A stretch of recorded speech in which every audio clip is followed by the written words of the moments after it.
The very first title is Zombie Army Dead War. The glorious X-ray kill cams are the real highlight of the Zombie Army games, and it is the same here. The game is like ridiculously fun when played in co-op and offers support for up to 4 players both locally and online. Playing solo is pretty fun too, but it doesn't match the co-op experience obviously. This is not a cutting edge title when it comes to graphics, but the overall look and feel of the game is good enough. The visuals are gruesome and the performance is solid, and this is not a very demanding title, so that is a major plus point as well. The sound design is really nice too, and then you have lots of weapons with cool customization options, attachments and perks and whatnot. And then you have the horde mode, which is something that I love. And if you wanted something new from your zombie games, you've got zombie sharks to deal with. Yeah, you heard me right, sharks. So yeah, don't worry about the story in the campaign mode, just go out there and start killing some Nazi zombies. The second one is World War Z Aftermath. This title also comes with both solo and co-op support along with a PvP multiplayer mode. The game features co-op support for up to 4 players, and in PvP multiplayer mode, 2 teams face off against each other with zombies attacking both sides. The highlight of this title is the sheer amount of zombies that can appear on the screen at a time. Up to 1000 zombies can be seen on the screen simultaneously, and they climb onto each other to reach higher ground, and it is quite a sight actually. The game features a variety of special infected which forces you to play as a team. The game gives you the ability to switch between first person and third person mode, which is really cool. You get a decent amount of maps with amazing replayability as the missions are randomized every time. The game features lots of weapons with really cool weapon progression system which gives you access to weapon customization options. The game also has a class system and you have multiple classes to choose from. You only progress the class that you choose to play as, and that is something that I'm not a big fan of. Then the sound design is decent and the visuals are good enough. With the ridiculous amount of zombies spicing things up, they are quite a sight like I said. And just like the first entry, this title also has a horde mode which is like really fun. The game is really well optimized and is not very demanding, which is always a major plus point, so yeah, it is definitely worth checking out.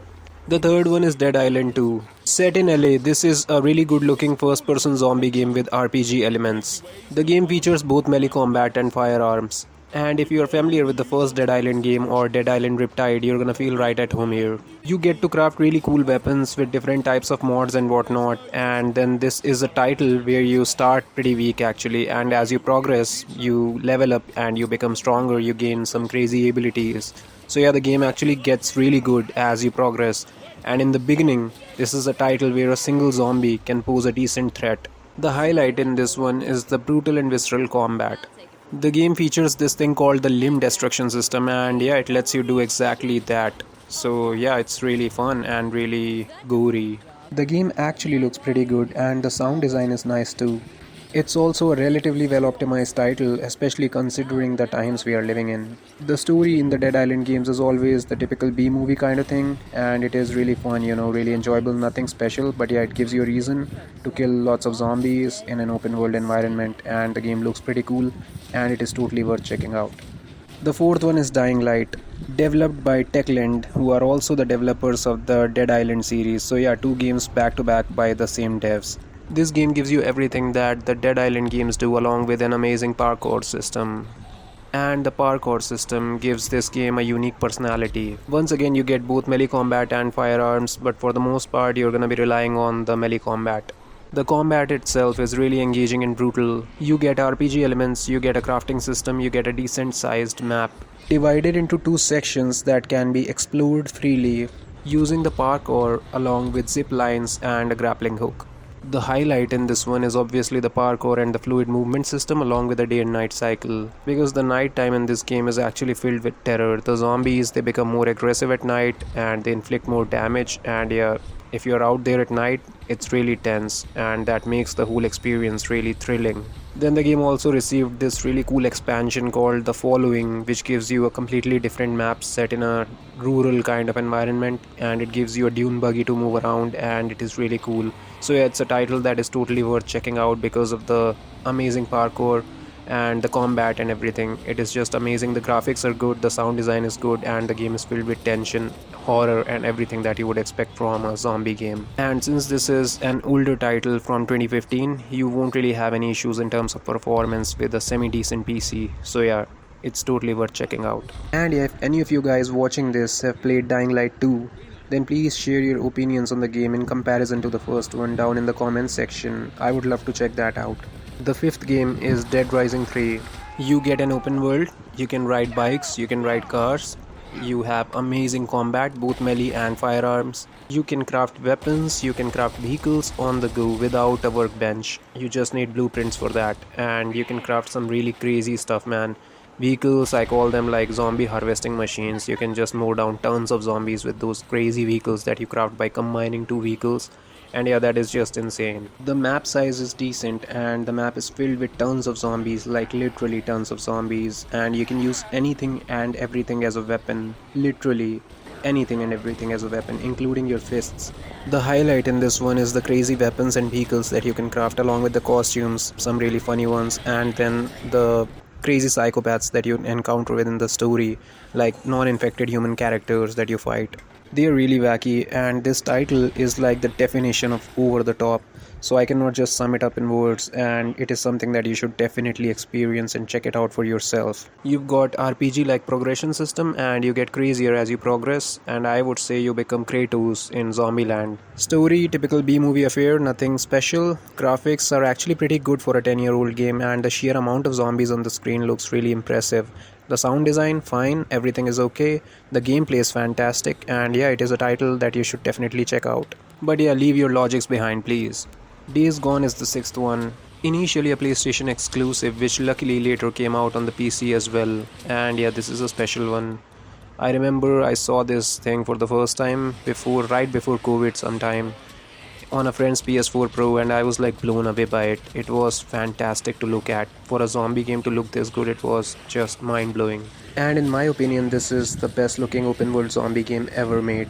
I could be totally wrong, but this is what I think, and it looks almost like RDR2 kind of quality in a zombie title, and that is just like dream come true kind of thing.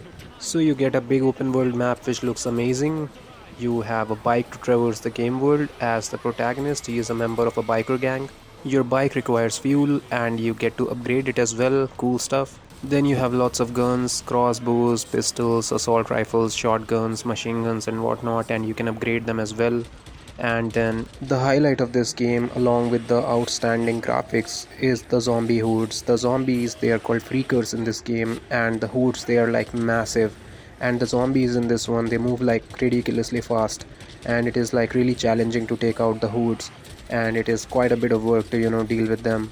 It involves constant movement to deal with them, otherwise they're gonna like overwhelm you pretty quickly, and you have to use explosives like molotovs and grenades and whatnot along with your guns to take them out.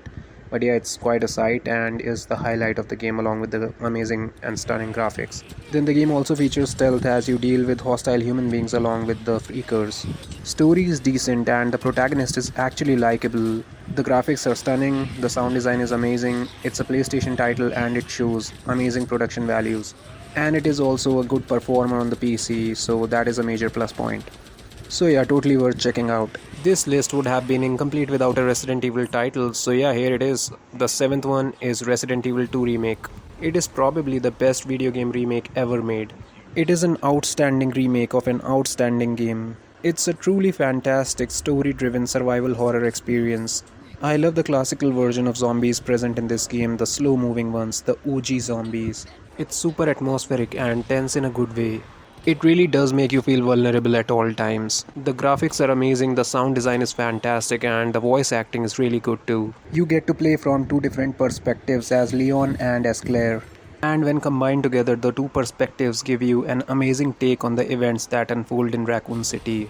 The highlight of this title is the eerie atmosphere. It is a truly classical horror survival experience. The gameplay is amazing and tense, the intro is awesome, the puzzles are relatively easy, which is something that I love, and then you've got a tyrant to scare the living crap out of you, and the lickers, they are nasty as hell. So yeah, it's a must play title. The eighth one is a Microsoft exclusive, and yes sir, it is State of Decay 2. This game lets you live the Walking Dead life, literally.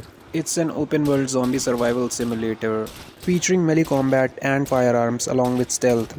The combat in this game is super arcadey, but everything else including your weapons is bound in realism. Your weapons require servicing, you need to craft your ammo, you need to eat, you need to rest, You need supplies, you need everything that you would in real life. You don't control a single character, instead you have an entire community, and you can control any of the community members, and their stats they improve based upon your actions that you perform while controlling them. Your survivors, they can get infected, they can die pretty easily actually on higher difficulties, and yeah, this game features permanent death.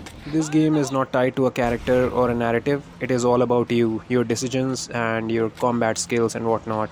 The game features 5 different maps, and your goal as a community is to take out all the plague hearts on a map. They are like the source of the zombie infection. There are multiple plague hearts present on a map, and when you take them out, you complete some missions and you're done. The game features hostile human factions along with zombies and several special infected as well. The game features a ridiculous amount of weapons. I am more than 200 hours in and still running into new weapons. Originally released way back in 2018, this title is still receiving major updates, which is just insane. The highlight of this title is the sheer amount of content and endless playability that it offers. It is a title that you can come back to again and again after taking breaks and have a great time. It is just that good. Graphically, it is not a masterpiece, and the performance is not outstanding but decent enough. The sound design is really nice, and the gameplay is the king here. The way this game switches from simulator style gameplay to arcadey zombie killing action is something that you should experience for yourself, because I won't be able to sum it up in words. And yeah, the game also has vehicles to traverse the game world, and they do require fuel. Everything works just like it would in real life in this game, apart from the combat. Then along the campaign mode, you've got 2 other game modes. A Heartland mode, which is like a story kind of thing, some continuation from the first State of Decay 2 game. It is decent. And then you've got a Daybreak mode, which is like a typical survival mode. But yeah, the heart and the soul of this title lies in the campaign mode, and this title is my favorite zombie survival game of all time. So yeah, I highly recommend it. Then the ninth one is the best co-op zombie first-person shooter of all time, Left 4 Dead 2, and 1 as well, I mean both the games. The games have aged really well and still look nice, and the sound design is fantastic, and the special infected in this game, they are like the greatest of all time. The highlight for me in this game are the special infected and the versus mode. Playing as the tank, it was like the ultimate thing. The voice acting for the survivors in both the games was outstanding, it was really fun, and then the maps were fantastic. My favorite was No Mercy. What was yours? Do let me know down in the comment section. And the custom maps, it was amazing. There was this custom map that I really loved. I think it was called Vienna Calling or something, and it was really fun to play on. So yeah, the Left 4 Dead games provide you with the ultimate zombie killing first-person shooter co-op experience, and you can enjoy them on a potato PC, which is fantastic. And then couple of honorable mentions before wrapping it up, and yeah guys, please hit that like button. Only if you found the video to be informative, helpful or entertaining in any way. First one is Back 4 Blood. I've had a very brief experience with the game, but I loved the graphics and the special infected, they were like crazy, the weapons were amazing, the sound design was fantastic, and the overall feel was really nice. The second one is 7 Days to Die. It is sitting in my Steam library right now. I don't know when I'll get time to play it, but I'm looking forward to checking it out. What are your favorite zombie games? Do let me know down in the comment section, and thank you very much for watching guys. Peace out.